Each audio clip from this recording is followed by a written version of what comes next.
भिखारी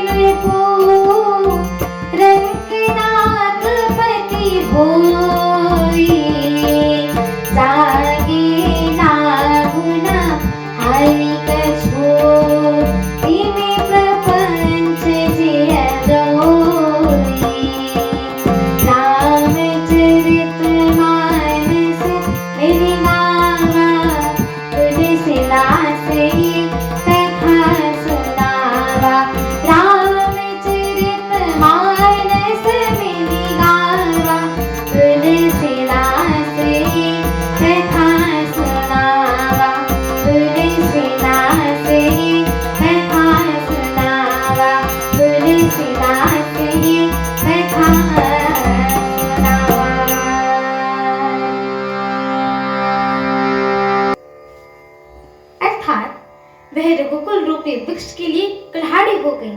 उसको बुद्धि ने संपूर्ण विश्व को दुखी कर दिया। श्री राम सीता जी को जमीन पर सोते हुए देखकर निषाद राज को बड़ा ही दुख हुआ। तब लक्ष्मण जी ज्ञान, वैराग्य और भक्ति के रस में सनी हुई मीठी और कोमल वाणी बोले कि हे भाई, कोई किसी को सुख दुख का देने वाला नहीं होता है। सब अपने ही किए हुए कर्मों का फल भोगते हैं। संयोग, मिलना, वियोग, बिछड़ना, भले और बुरे, शत्रु, मित्र और उदासीन, ये सभी ब्रह्म के फंदे हैं। जन्म, मृत्यु, संपत्ति, विपत्ति, कर्म और काल, जहाँ तक जगत के सारे जंजाल हैं, धरती, घर, धन, नगर, परिवार, स्वर्ग और नरक आदि जहाँ तक व्यवहार हैं, जो देखने, सुनने और मन के अंदर विचारने में आते हैं, इन सब का मूल मोह अज्ञान ही है। परमार्थ ये नहीं होते हैं। जैसे स्वप्न में राजा भिखारी हो जाता है या कंगाल स्वर्ग को स्वामी इंद्र हो जाता है, तो जागने पर लाभ या हानि कुछ भी नहीं दिखता है। वैसे ही इस दृश्य के प्रपंच को हृदय से देखना चाहिए। ऐसा विचार कर क्रोध नहीं करना चाहिए और न किसी को व्यर्थ ही दोष देना चाहिए। सब लोग मोह रूपी रात्रि में सोने वाले हैं और सोते हुए उन्हें अनेकों प्रकार के स्वप्न दिखाई देते हैं। इस जगत रूपी रात्रि में योगी लोग जागते हैं जो परमार्थी हैं, और प्रपंच मायिक जगत से छूटे हुए हैं। जगत में जीव को जगा हुआ तो तभी ही जानना चाहिए जब संपूर्ण भोग विलास से वैराग्य हो जाए। विवेक होने पर मोह रूपी ब्रह्म भाग जाता है। तब अज्ञान का नाश होने पर श्री रघुनाथ जी के चरणों में प्रेम होता है। हे सखा, मन, वचन और कर्म से श्री रामचंद्र जी के चरणों में प्रेम होना चाहिए। यही सर्वश्रेष्ठ परमार्थ पुरुषार्थ होता है। श्री राम जी परम विश्वेश्वर, परम ब्रह्म हैं। वे अवगित, अलग, अनुपम, सब विकारों से रहित और भेद शून्य हैं।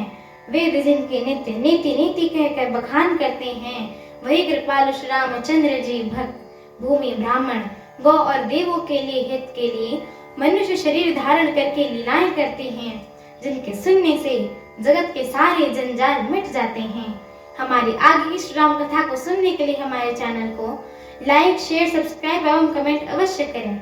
एवं आप सभी हरि भक्तों से हम दोनों बहनों का एक छोटा सा निवेदन है कि कृपया आप सभी हमारे श्री रामचरितमानस जी के इस पाठ को पूरा अवश्य सुना करिए, क्योंकि स्वयं श्रीमद् गोस्वामी तुलसीदास जी महाराज कहते हैं कि जो भी नर नारी, मनुष्य, जीव जंतु एवं पशु पक्षी प्रभु श्री रामचरितमानस जी के इस मंगलमय पाठ को सुनते हैं, गाते हैं, कहते हैं एवं श्रवण करते हैं, उनके जन्म जन्मांतर के सारे पाप नष्ट हो जाते हैं।